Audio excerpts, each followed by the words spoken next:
Why did he sign it? We know from Carl Levin and others, because they ordered it be in there. Before it was going to be the military and Congress and the government could secretly arrest. And Obama said, no, the executive, because they want that dictatorial power all to them. Tyrants always fight over the power. So now it's in that one office. So we now have this here as a wake-up call. But the next spin will see, oh, they passed secret arrest of citizens, but nothing happened. Yeah, they're going to wait till they stage terror attacks to blame it on domestic groups. They're going to wait till they launch a new big war. They're going to wait till things implode further to then have the test case where this guy that reportedly shot the ranger and shot people up in Washington State. I'm going to cover him when we come back. That could be a test case. Oh, he shot a federal officer and he's bad, and you know what? He doesn't deserve a proper trial because he's a killer of a federal agent. And that's what they did with the Patriot Act. Remember the Patriot Act? It's a handbook, a blueprint, a playbook. Remember they said, hey, it's not going to affect citizens. We said, says right here, Section 802. No, you're a conspiracy theorist. Then they immediately started using it against citizens and non-terror related. Everybody knows. Okay, we are back here. I wrote a lot of notes concerning this. You know, why do they lie on NDAA? What is the formula? Confuse the enemy. That's us.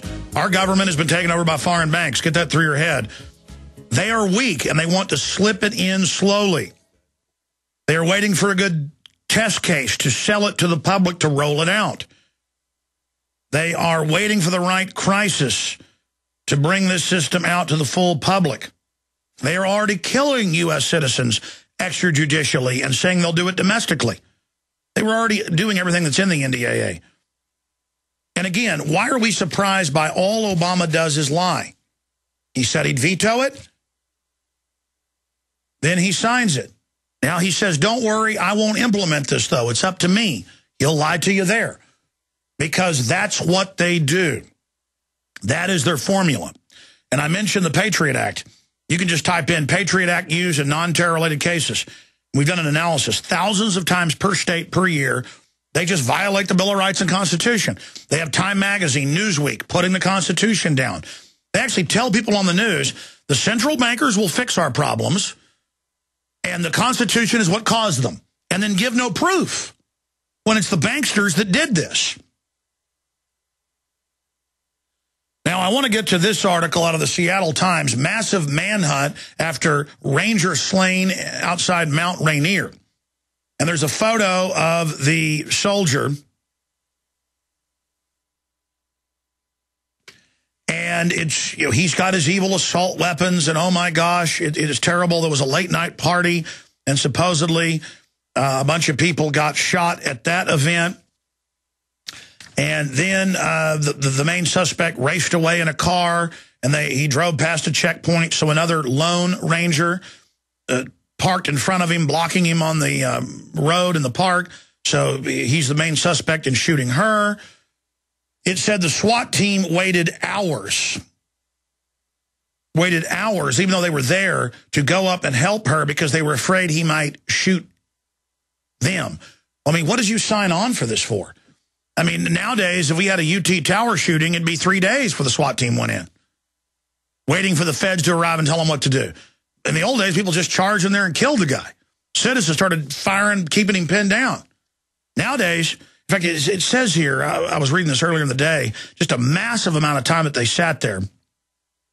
And then it is buried in the article, it's always buried, that he served 2 tours in Iraq. I meant to actually highlight this article today, and I tried to do it during the breaks. Yeah, he was shooting at him for 90 minutes while they were trying to help the lady. Yeah, that's my point. They didn't go up there and take the guy out. In the old days, they would just gone up to where he was at. I mean, what was it, like 3 hours they waited in the Blacksburg, Virginia thing outside, waiting for the feds, an hour and a half to get there. And then once the feds got there, they all dressed in their body armor and waited. And by then it was all over. I mean, this is the type of stuff that goes on. But they break it down here in the article that, you know, the mother-in-law was worried about him and tried to get a restraining order and said he had PTSD from Iraq. It says he was deployed in Iraq in 07, 08 and has possible PTSD issues. But they won't even say whether he was a Marine or Army. So it's got one line in there about it. And this is another one of their machines breaking down. And the point is, it says 100 feds and more. And they're talking about, well, we're not really, hunting him right now because he's so dangerous. My point is, we'll break it down when we come back. All right, New Year's resolution is to take more calls, something I'm not good at. Your calls are coming up in a moment, 800-259-9231. My point is, you got one guy, reportedly, who shot some people at a party in a gun battle. That's what the police believe. He runs off into a national park, and the folks at the national park try to stop him.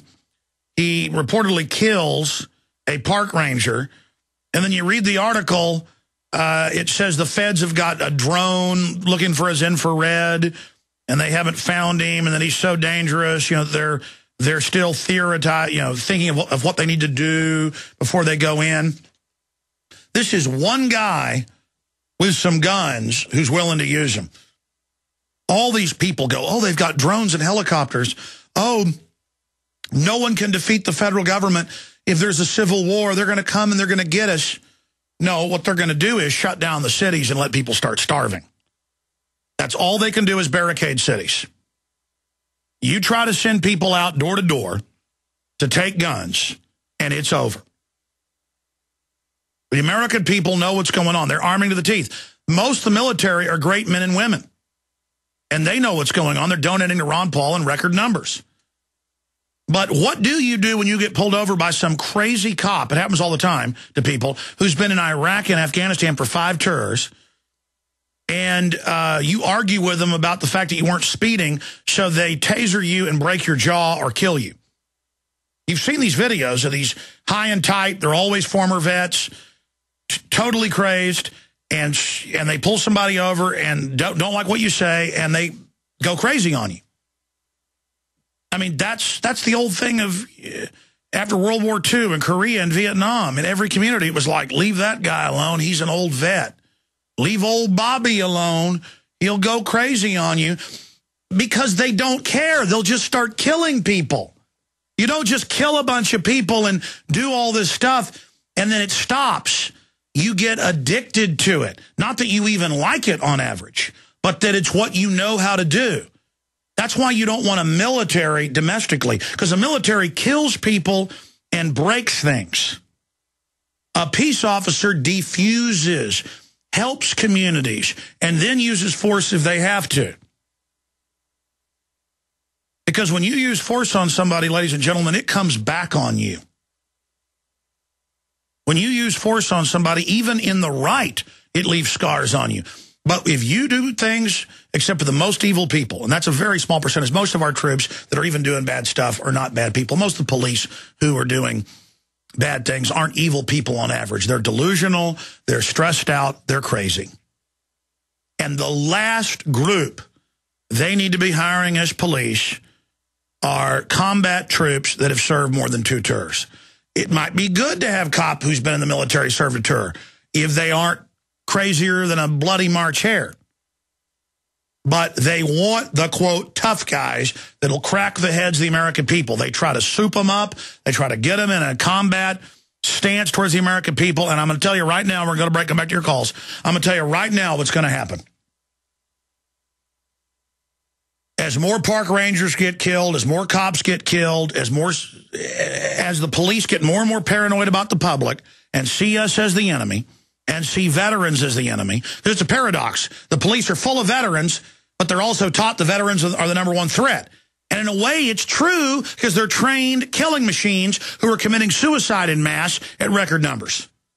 And then as you push them, they're going to blow gaskets and start killing you. And then the police act even crazier towards the public. And then it's off to the races.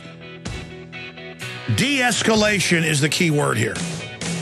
Because if we have a civil war here, ladies and gentlemen, it's only going to help the globalist. We need to reach out to police and military now and educate them about these facts. And it's the truth. They'll totally click. It's easy to wake up a cop or the military. It's the easiest groups to wake up. You just got to do it. We'll be right back. Hi, this is Al. Okay, finishing up with the NDAA and how it ties into Americans buy a record number of guns for Christmas and how that ties into this report out of the Seattle Times, massive manhunt after Rangers slain at Mount Rainier, late night gun battle at a late night party, the suspects trying to hide out in the woods. The Rangers set up a roadblock. He goes around them, comes to a second roadblock, gets out, shoots the Ranger from concealment, starts shooting at the SWAT teams and police that arrive.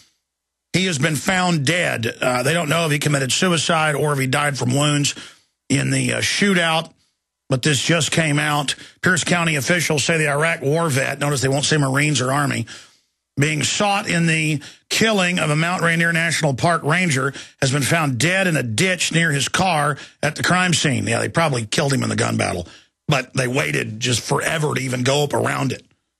Continuing, some 200 SWAT officers, police, and rangers at Mount Rainier National Park in Washington State were searching Monday for an Iraq war veteran suspect in the killing on Sunday of a ranger. So it took them over a day. Highlights from news coverage. So it's all broken down there. So he was dead in a ditch for more than a day right there, and they wouldn't even go up by the car. And that just confirms what I was saying earlier.